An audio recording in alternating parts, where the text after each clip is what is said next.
Gamble has got into the end zone tonight. He scored on a 19-yarder with 20.5 seconds to go in the first half, that is. So 44-14, make it 45-14. There was nothing fancy about that play. I'll tell you what, it's the same play they ran before. It's a simple dive play. The offensive line comes off the ball. They were able to get to the second level, and just hard running. When you have a back that'll hit that hole hard and not give the defense a chance to get up in there, you see right there, hits the hole and no one even touches him. Turns on the afterburners, and you think someone from Northwest is going to run him down. But Gunnar Gamble, with the extra effort and the dive to get in the end zone there, great job at the end of that play. But some guys were closing in on him, maybe trying to strip the ball, but does a great job with the ball right there and gets the ball over for a touchdown. Well, Loveland is making a statement here. I mean, they're telling the rest of the state, we're in it. We're in it for the long run.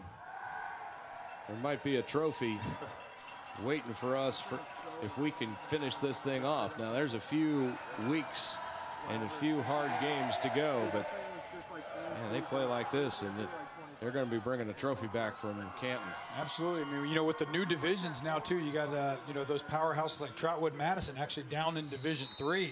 So those teams with that, you know, big speed, top end talent, you know, Trotwood Madison being out of Division II really opens the field back up again. Yes, for sure. And you know, the confidence level. I mean, Andrew Marlett did a great job here at Loveland, moved on to Miami as an assistant coach, but you know, you think about just the ability to motivate and bring this team to another level, and you know, the foundation was laid, and Fred Cranford has just taken off in his first year here at Loveland. Yeah, done a great job here. Obviously, you install this system, you run this wing T, and this is one of those systems that you install in Pee Wee football. So these kids have been running this forever, and they're really, really good at it. It's just like precision clockwork. And when you get a good play caller in there who's able to mix it up, keep defenses on their heels, and not knowing where the ball is, you got the opportunity for some big plays, and we've seen them tonight from Loveland.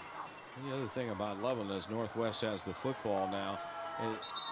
They can throw. I mean, a lot of times a wing T, they get behind in a game, and then all they can do is run the football, and the defense will slam the door on it. But the thing about the Tigers is that they can throw the football. Yeah, you've seen a couple just drop back passes. Yeah. You know, not just the waggles. You've seen some drop back passes, three-step drop, hit an out route, and have done a very good job with it. Yeah, so that shows some diversity. Roberson's going to try to step aside and then throw it long and deep, and it is out of bounds across the way, incomplete. But that's the thing about Plitt, is that he has the ability to run and pass, and then all of those counters and adjustments that you have to make defensively to make sure that you can identify all of those running backs in the backfield. And the next thing you know, he's hitting maybe Waddell out of the backfield, and he's taking it for 30 like he had tonight. Well, you know, it depends a lot on the style of football you play on defense. If you're an attacking defense, if you like to blitz, it's going to be tough against the wing T because you're creating those vertical seams. When you come in, it's going to be really tough. Got a flag, and I think they're going to call encroachment this time against Loveland. Dead ball foul, encroachment, number 45 on the defense, 5-yard penalty, remains third down. And they call it on Charlie Lawler, who was in the neutral zone. 5:22 left. You see some backups getting warmed up on the sideline for Loveland, get a little more playoff playing experience here. Charlie, back up! There we go. Roberson's going to throw, and he's got his man across the way, and that is Snow, and that should be enough for a first down. Yeah, I'll tell you what, the future is very bright here for the Loveland Tigers. They're doing a good job, and like you said, all, except for Gunnar Gamble, all underclassmen in the offensive backfield, and really impressive tonight. The other side, Northwest, is going to have to develop a few. Snow's a senior, Roberson's a senior, Robertson's a senior. Roberson will run out of bounds after a couple of yard gain. This is their time, and they certainly have had a very successful season. Obviously, like we've said multiple times here, the first win last week and their first playoff victory, and you just really run into a buzzsaw. I mean, there's no other word for it. I mean, this Loveland Tiger team is a machine, and on offense and defense when they figured out, and just again, impressed by the coaching staff. They, making those calls throughout the game on the offensive side of the ball, and also being able to make those adjustments on defense after giving up 2 quick scores, to make those adjustments on defense and really just shut down Northwest ever since. Flag on the play. Roberson was dropped to the turf. Might have been playing not at the whistle, but through the whistle, and a little bit more. Dead ball foul, personal foul, number 3 on the defense, 15-yard penalty. Penalty results in a first down. And they're going to walk that off 15. And that will take the ball inside Loveland territory, right at the 49-yard line. Well, even the backups are getting a little chippy. They played aggressive football all the way around tonight. Roberson's going to throw near sideline. And that is Jackson getting the corner and staying in bounds down to the 35-yard line. Griffin out there, and also New making the tackle. Bo New. That's a play they probably should have run a little bit more. I mean, that's been very successful for them almost every time they run it. Just a little swing pass to the wide side of the field, and Jackson's been able to get upfield and get to the outside and get a first down almost every time they've called that play. Boy, the yards after catch that Jackson's been able to take has been good. Roberson over the middle. Jackson couldn't come down with it. Threw into double coverage. New was there, and also Christie. Well, it seems that the defensive philosophy here is give them that short pass, but if they try to do anything down the field, a slant route or an in route or a dig, that's when they're going to drop back into those zones and really clog up those throwing lanes. So Gunnar Gamble, boy, has he had a night. Ball is dropped. Johnson had it in his fingers and could not hold on. That's just a matter of concentration there. Ball right on the money. You got to catch that before you run with it. And right there you see his head turned before he brought the ball in. So the incomplete pass makes it 3rd down. As it stands now, Loveland would play either Winton Woods or Mount Healthy in the regional final next Friday. Roberson's going to go for it all down to the sideline, and it is incomplete as Jackson was not able to make his cut, and it'll be 4th down. Well, Jackson tried to bump his guy there and try to get a penalty, but the referees weren't biting on that one. Tried to play through it. 4:06 to go. Probably just going to take another shot here. 4th down, obviously. You're down by 31. Got to try to make something happen. You'd like to get in the end zone. That's what you'd like to do. So they spread the field. And here comes the blitz. Roberson stays on his feet, looking for a block. He will find a block, and will they give him the first down? It is very close, and it looks like he may have the first down. We see him cut up here, and nice stiff arm. Cuts it to the outside. Going to be close, going to be close. If he would have fallen down there, I'm sure he would have gotten a penalty. They're going to move the chains. Yeah, coach got to teach him to act a little bit, fall down. I think Nate played defense. Yeah, didn't want to see that. 1st and 10 for Northwest, under 4. Robertson falls forward for maybe a yard, not much more than that. Yeah, just not a lot of room on the inside there. You're seeing a lot of A-gap blitz.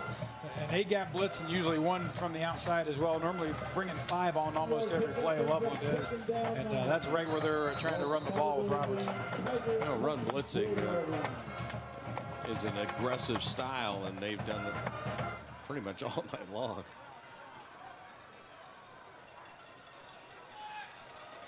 Roberson to throw. Here comes the blitz again. Still looking. Now he's going to throw across his body, and it is intercepted in the end zone. Intercepted, and that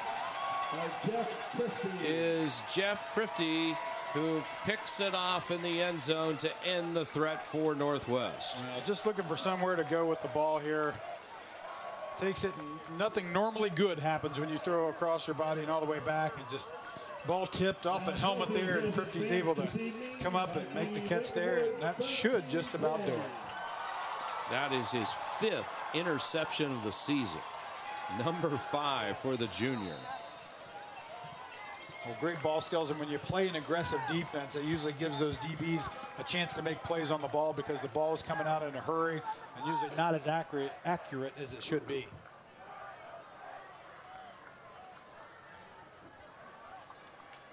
So now we're going to see a bunch of the backups, I'm sure, for Loveland. And that includes a new quarterback. Another sophomore, Drew Steinbruner, in the ball game, the 6'1", 165-pound sophomore. You got a freshman running back starting. Did you go down to 7th or 8th grade to get his backup? You can do that in Kentucky.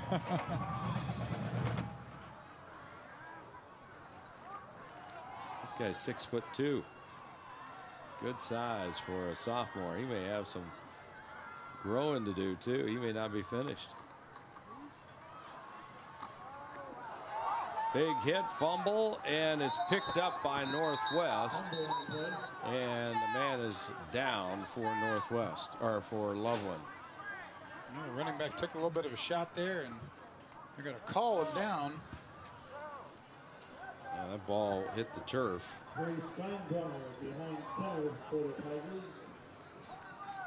That is another sophomore, C.J. Pettit. Ooh, tell you what, that ball was out.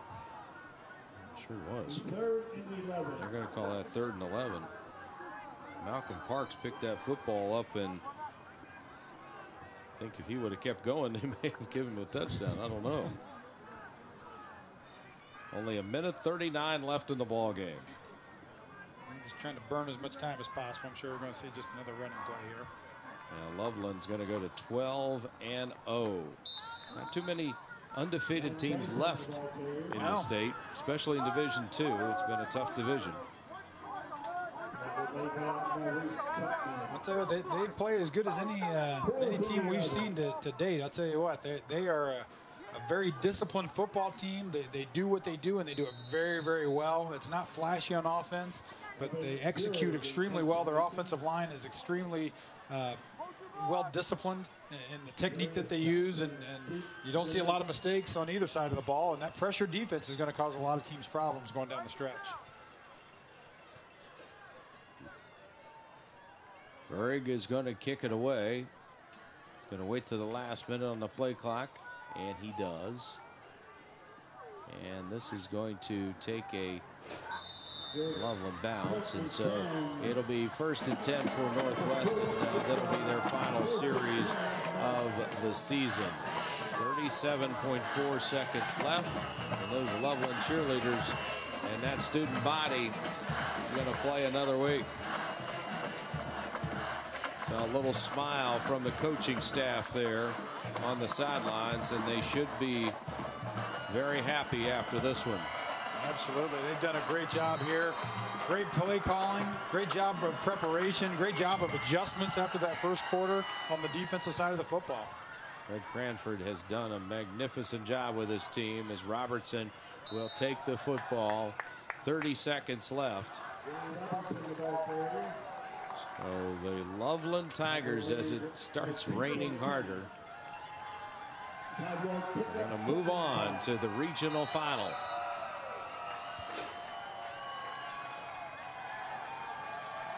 They're going to be a tough out. I'll tell you what, they are a very good football team on both sides of the football. That is going to be the last play of the football game. They'll line up and shake hands as the two teams will meet in the middle of the field. Loveland will remain undefeated, and they will move on to the regional final next week in Division II and Region 6. 45-14 is your final score, and we'll continue with more in just a moment when we come back.